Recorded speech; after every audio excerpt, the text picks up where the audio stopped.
So I come from the tallest people on the planet, the Dutch. It hasn't always been this way. In fact, all across the globe, people have been gaining height. In the last 150 years, in developed countries, on average, we have gotten 10 centimeters taller. And scientists have a lot of theories about why this is, but almost all of them involve nutrition, namely the increase of dairy and meat.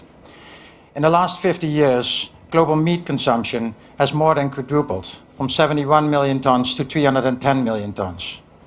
And something similar has been going on with milk and eggs.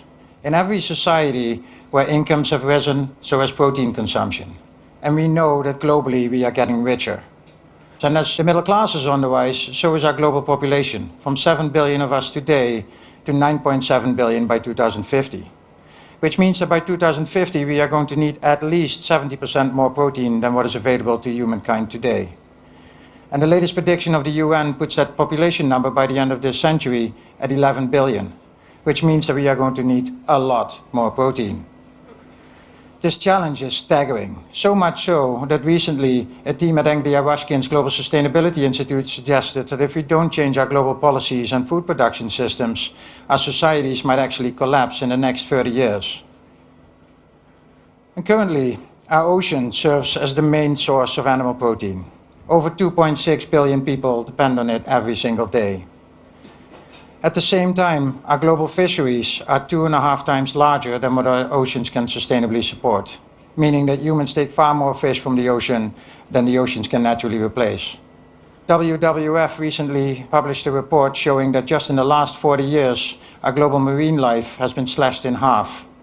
And another recent report suggests that of our largest predatory species, such as swordfish and bluefin tuna, over 90% has disappeared since the 1950s.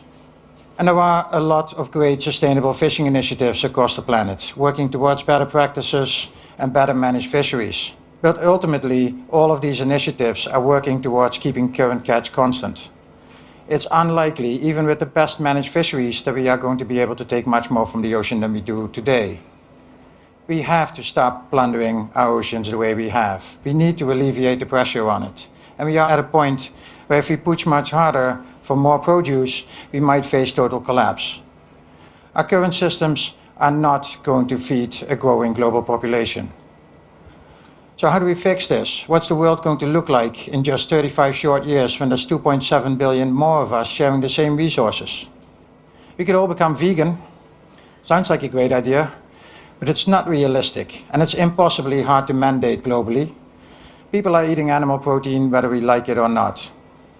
Or suppose we fail to change our ways and continue on the current path, failing to meet demand. The World Health Organization recently reported that 800 million people are suffering from malnutrition and food shortage, which is due to that same growing global population and a declining access to resources like water, energy, and land. It takes very little imagination to picture a world of global unrest, riots, and further malnutrition. People are hungry, and we are running dangerously low on natural resources. For so many reasons, we need to change our global food production systems. We must do better. And there is a solution, and that solution lies in aquaculture, the farming of fish, plants like seaweed, shellfish, and crustaceans. As the great ocean hero Jacques Cousteau once said, we must start using the ocean as farmers instead of hunters. That's what civilization is all about, farming instead of hunting. Fish is the last food that we hunt. And why is it that we keep hearing phrases like, life's too short for farmed fish, or wild caught, of course, of a fish that we know virtually nothing about. We don't know what it ate during its lifetime, and we don't know what pollution it encountered. And if it was a large predatory species, it might have gone to the coast of Fukushima yesterday. We don't know. Very few people realize that traceability in fisheries never goes beyond the hunter that caught the wild animal. But let's back up for a second and talk about why fish is the best food choice. It's healthy, it prevents heart disease, it provides key amino acids and key fatty acids like omega-3s, which is very different from almost any other type of meat. And aside from being healthy, it's also a lot more exciting and diverse. Think about it, most animal farming is pretty monotonous. Cow is cow, sheep is sheep, pig is pig, and poultry, turkey, duck, chicken pretty much sums it up.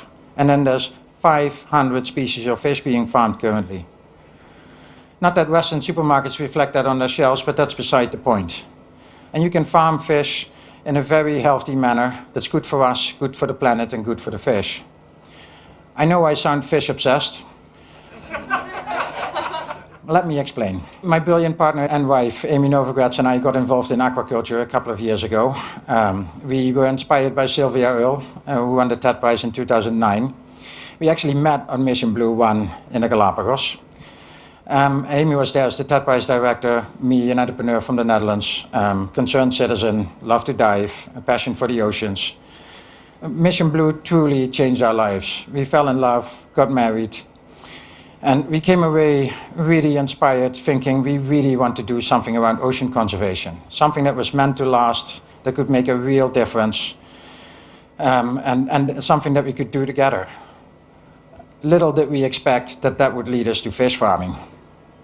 But a few months after we got off the boat, we got to a meeting at Conservation International where the Director General of World Fish was talking about aquaculture, asking a room full of environmentalists to stop turning from it, realize what was going on, and to really get involved. Because aquaculture has the potential to be just what our oceans and populations need.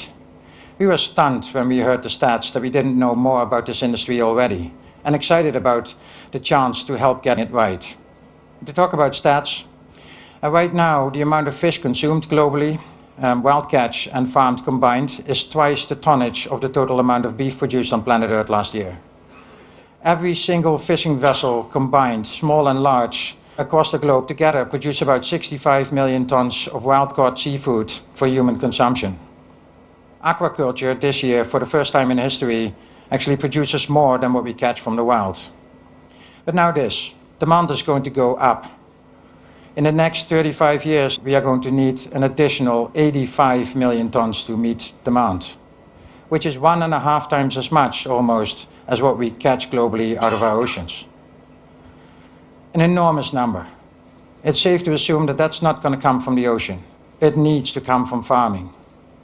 And talk about farming, and for farming you need resources. As a human needs to eat to grow and stay alive, so does an animal. A cow needs to eat 8 to 9 pounds of feed and drink almost 8,000 liters of water to create just 1 pound of meat. Experts agree that it's impossible to farm cows for every inhabitant on this planet. We just don't have enough feed or water. And we can't keep cutting down rainforest for it. And fresh water, planet Earth has a very limited supply.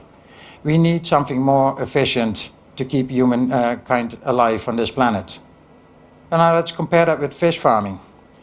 You can farm 1 pound of fish with just 1 pound of feed, and depending on species, even less. And why is that? Well, that's because fish, first of all, floats. It doesn't need to stand around all day resisting gravity like we do. And most fish is cold-blooded. It doesn't need to heat itself. Fish chills. And it needs very little water, which is counterintuitive, but as we say, it swims in it, but it hardly drinks it.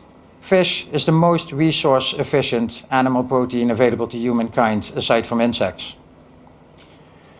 How much we've learned since. For example, that on top of that 65 million tons that's annually caught for human consumption, there's an additional 30 million tons caught for animal feed. Mostly sardines and anchovies for the aquaculture industry that's turned into fish meal and fish oil. And this is madness. 65% of these fisheries globally are badly managed. Some of the worst issues of our time are connected to it. It's destroying our oceans. The worst slavery issues imaginable are connected to it. Recently, an article came out of Stanford saying that if 50% of the world's aquaculture industry would stop using fish meal, our oceans would be saved. Now think about that for a minute. Now we know that the oceans have far more problems. They have pollution, there's acidification, coral reef destruction, and so on. But it underlines the impact of our fisheries, and it underlines how interconnected everything is. Fisheries, aquaculture, deforestation, climate change, food security, and so on. In the search for alternatives, the industry, at a massive scale, has reverted to plant-based alternatives like soy, industrial chicken waste, blood meal from slaughterhouses, and so on. And we understand where these choices come from, but this is not the right approach. It's not sustainable, it's not healthy. Have you ever seen a chicken at the bottom of the ocean? Of course not. If you feed salmon soy with nothing else, it literally explodes. Salmon is a carnivore. There's no way to digest soy. Now, fish farming is by far the best animal farming available to humankind, but it's had a really bad reputation.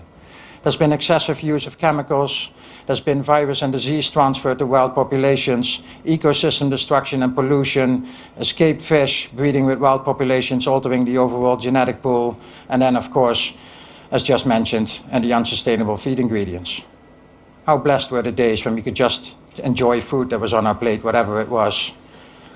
Once you know, you can't go back. It's not fun. We really need a transparent food system that we can trust, that produces healthy food. But the good news is that decades of development and research have led to lots of new technologies and knowledge that allow us to do a lot better. We can now farm fish without any of these issues. I think of agriculture before the Green Revolution.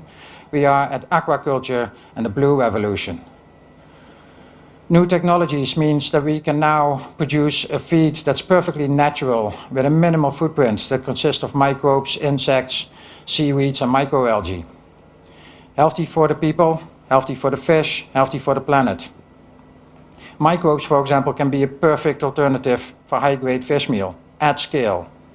Insects are first of all, the perfect recycling because they're grown on food waste. But second, think of fly fishing, and you know how logical it actually is to use it as fish feed.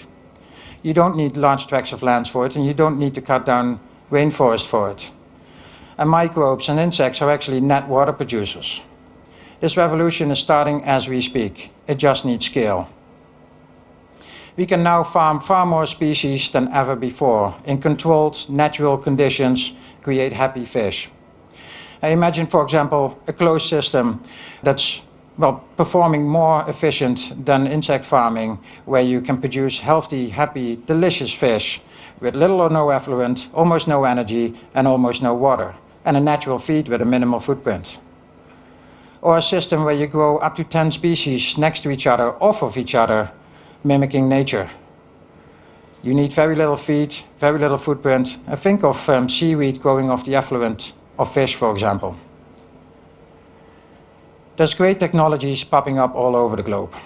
From alternatives to battle disease, so we don't need antibiotics and chemicals anymore, to automated feeders that feel when the fish are hungry, so we can save on feed and create less pollution. Software systems that gather data across farms so we can improve farm practices. There's really cool stuff happening all over the globe. And make no mistake, all of these things are possible at a cost that's competitive to what a farmer spends today. Tomorrow, there will be no excuse for anyone to not do the right thing. So somebody needs to connect the dots and give these developments a big kick in the butt. And that's what we've been working on the last couple of years. And that's what we need to be working on together. Rethinking everything from the ground up with a holistic view across the value chain, connecting all these things across the globe alongside great entrepreneurs that are willing to share a collective vision. Now is the time to create change in this industry and to push it into a sustainable direction. This industry is still young, much of its growth is still ahead. It's a big task, but not as far-fetched as you might think. It's possible. So we need to take pressure off the ocean. We want to eat good and healthy, and if we eat an animal, it needs to be one that had a happy and healthy life. We need to have a meal that we can trust, live long lives. And this is not just for people in San Francisco or Northern Europe. This is for all of us. Even in the poorest countries, it's not just about money. People prefer something fresh and healthy that they can trust over something that comes from far away that they know nothing about. We're all the same. The day will come where people will realize not demand farmed fish on their plate that's farmed well and that's farmed healthy, and refuse anything less. You can help speed this up. Ask questions when you order seafood. Where does my fish come from? Who raised it? And what did it eat? Information about where your fish comes from and how it was produced needs to be much more readily available. And consumers need to be put pressure on the aquaculture industry to do the right thing. So every time you order, ask for detail and show that you really care about what you eat and what's been given to you. And eventually, they will listen. and all of us will benefit. Thank you.